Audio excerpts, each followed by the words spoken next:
During the situation, it was really dramatic because we had a bit of a clutter problem before all this happened. So things that were on the floor were now floating around as I walked through, deciding what I could save, what I could put on top of things.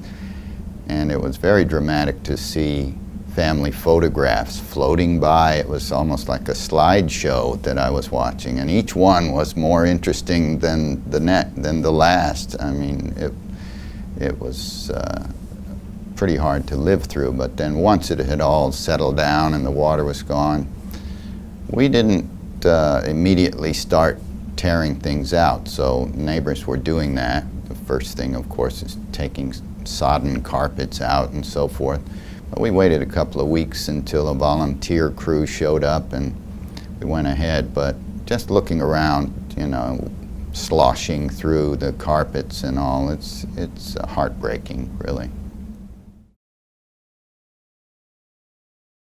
We evacuated ourselves. Fortunately, neighbors behind us had an upstairs garage apartment, and I heard people up there talking.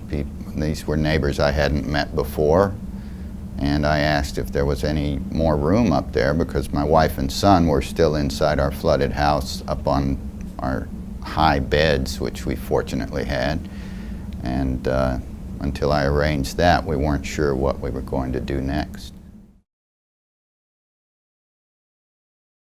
The synagogue where I was bar mitzvahed was basically destroyed by this. They've torn it down now, and they're trying to get a new building, which is ironical because I visited Europe where my father was bar mitzvahed in 1920-something.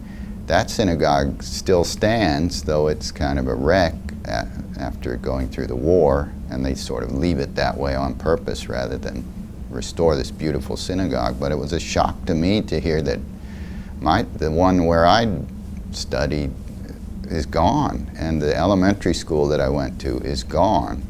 So as far as its impact on the Jewish community, I'm not sure. Some of them that I knew from the neighborhood are now in high rises as well, and they don't want to risk that anymore.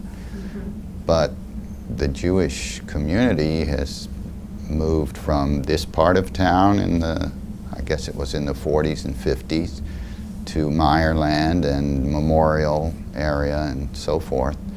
I don't know that it's as distinct a community anymore as it used to be, but people will stay, but they don't. And if they can afford it, they'll raise their homes or build something new.